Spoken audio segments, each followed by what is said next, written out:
I'm not in my typical creme hoodie today because all of them are being washed, and this is a bonus video.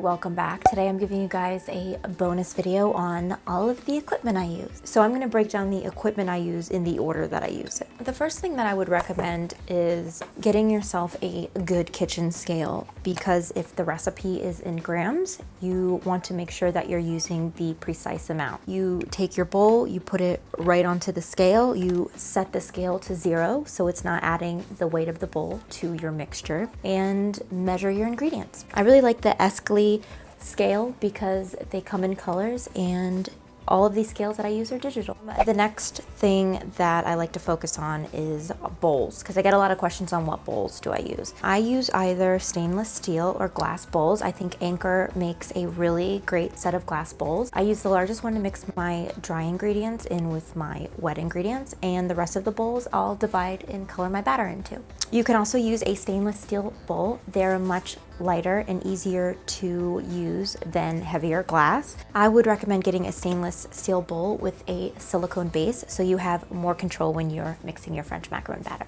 I would recommend getting a good sieve or sifter to sift your dry ingredients so there's no lumps in your macaron shells. A good mixer is very important. I know that stand mixers can be expensive, but they last like 30 to 40 years, like decades after decades if you take good care of them. You can also use a hand mixer. I think they work just as well. I just wouldn't recommend mixing on your own with a whisk because that takes so much more horsepower and it can be exhausting, and you may never achieve the stiff, hard, firm peaks you need the meringue to reach. You could probably find a really good used or refurbished stand mixer and it would work just as well. Okay, so food color. I'm a sucker for AmeriColor and Chef Master gel food coloring. You should never use a liquid food color. A lot of people have asked me about Wilton icing color, and that is only to use when coloring your frostings and buttercreams or fillings. I've tried to use it in macaron shells before and it's not made to be baked, so it muddled the color when I tried to use it in my French macaron shells.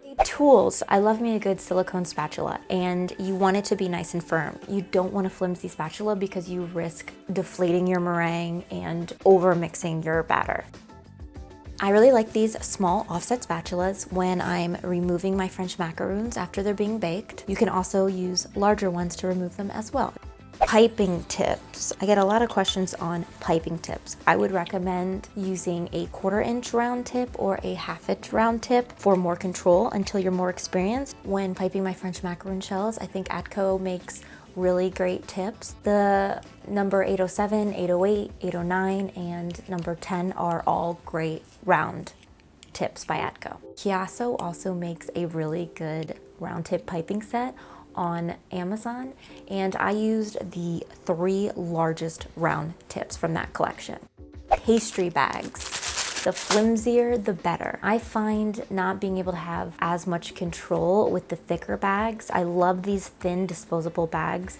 They make piping so much easier and you have so much more control. Sheet pans. I really like Nordic Ware's half sheet pans, and I always double up my sheet pans to control heat distribution when baking French macarons.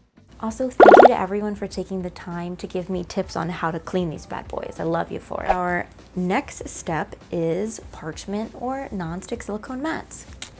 I really like my nonstick silicone mats. Silpat makes a perfect macaroon mat with pre-traced circles so you can practice piping consistently. And I really like this mat from New York Cake, also a nonstick silicone baking mat for printing out templates and tracing shapes. Once you make the transition from parchment paper to nonstick silicone baking mats, it can be a difficult one, but when you master it, it's life-changing. Parchment.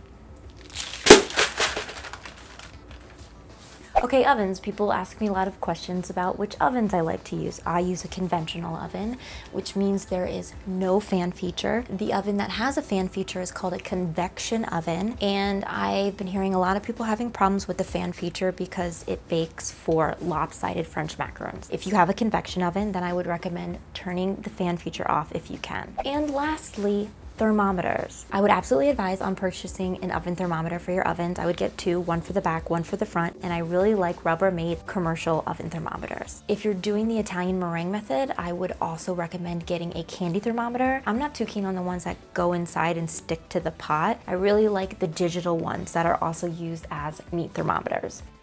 Oven thermometers make a huge difference because my oven personally is calibrated 5 degrees higher than the temperature it says, and it was burning my French macarons for a while. Yes, 2 to 5 degrees can make a huge difference. Well, that concludes my series, the Macaron Files. I hope that you guys enjoyed the series, and I have a brand new series coming out soon, so stay tuned.